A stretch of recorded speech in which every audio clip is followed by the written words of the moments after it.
एक लंबे समय के बाद बहुत से लोग दुनिया में रह रहे थे। वे सब बहुत दुष्ट और हिंसक हो गया था। इसलिए परमेश्वर ने निर्णय लिया कि वह एक विशाल बाढ़ के द्वारा इस पूरी दुनिया को नष्ट करेगा।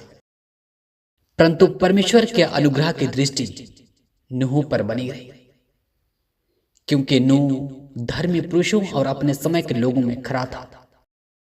तब परमेश्वर ने उस बाढ़ के विषय में नूह से कहा, जिसके द्वारा वह पृथ्वी को नष्ट करने वाला था। इसलिए परमेश्वर ने नूह से एक बड़ी नाव बनाने के लिए कहा।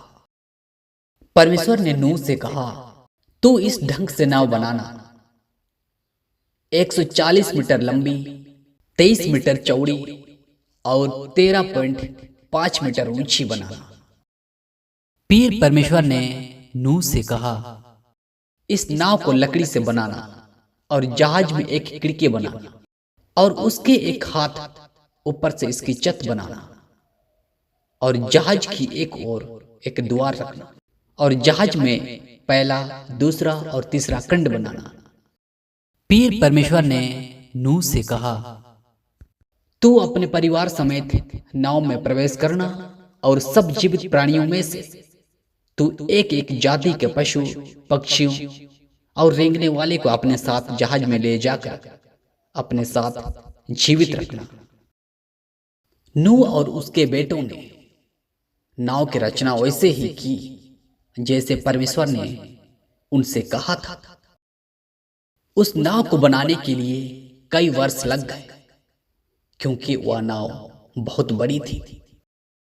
नूह ने लोगों को बाढ़ के विषय में चेतावनी दी और कहा, परमेश्वर की ओर मन फिराओ, पर उन्होंने नूह पर विश्वास नहीं किया।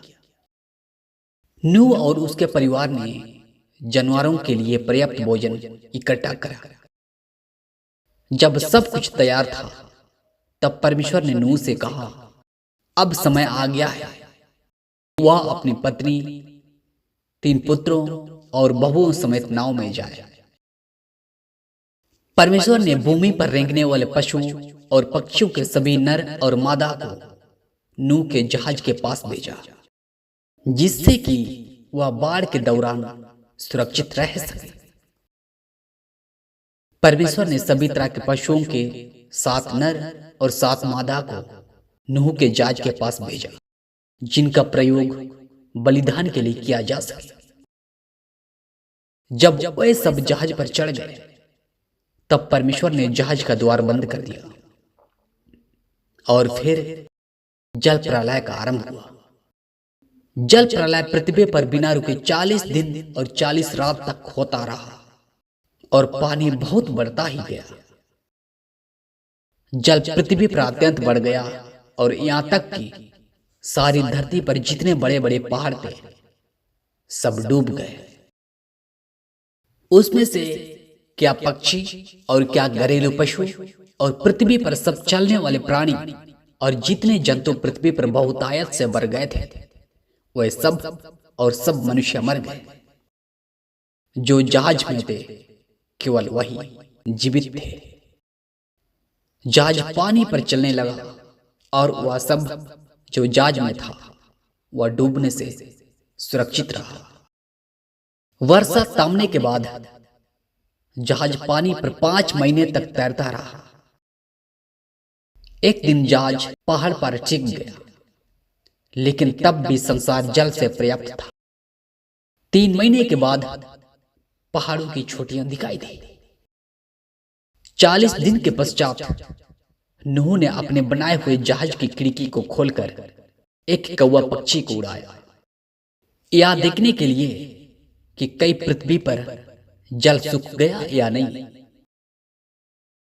कौवा शुष्क भूमि की तलाश में इधर उधर उड़ता रहा, पर सूखी भूमि कहीं नहीं मिला। फिर से नूह ने कबूतर पक्षी को उड़ाया, लेकिन जब कबूतर को अपने पैर टेकने के लिए कोई आधार ना मिला, तो वह जहाज में उसके पास लौट आया। तब 7 दिन के बाद उसने उसी पक्षी को फिर से उड़ा दिया।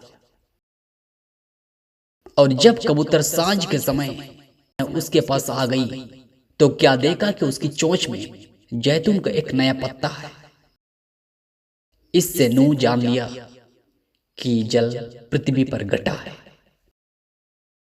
फिर उसने 7 दिन और ठहर कर उसी कबूतर को उड़ा दिया। इस बार वह लौट कर वापस नहीं आया, क्योंकि पृथ्वी पर पानी सूख गया था। 2 महीने बाद परमेश्वर ने नूह से कहा, तू अपने पुत्रों, पत्नी और बउओं समेत जहाज में से बाहर निकल आ। परमेश्वर ने नूह को आशीष दी और कहा, फलो फूलो और आगे बढ़ो और पृथ्वी में भर जाओ। तब नूह और उसका परिवार जहाज में से बाहर निकल गए।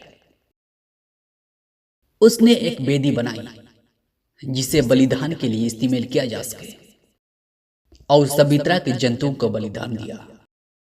परमेश्वर उस बलिदान से प्रसन्न हुआ और नूह और उसके परिवार को आशीष दी। फिर से परमेश्वर ने नूह से कहा, मैं तुमसे यह वाचा बांधता हूं कि सब प्राणी फिर जल प्रलय से नष्ट नहीं होंगे और पृथ्वी का नाश करने के लिए फिर से जल प्रलय ना होगा। मैंने बादल में अपना इंद्रधनुष रखा है, वह मेरे और पृथ्वी के बीच में वाचा का चिन्ह होगा। और जब मैं पृथ्वी पर बादल फैलाऊं तब बादल में इंद्रधनुष दिखाई देगा। तब मेरी जो वाचा तुम्हारे और सब जीवित शरीरधारी प्राणियों के साथ बंधी है उसको मैं स्मरण करूंगा। तब ऐसा जल प्रलय फिर कभी नहीं होगा जिससे कि सब प्राणियों का विनाश हो।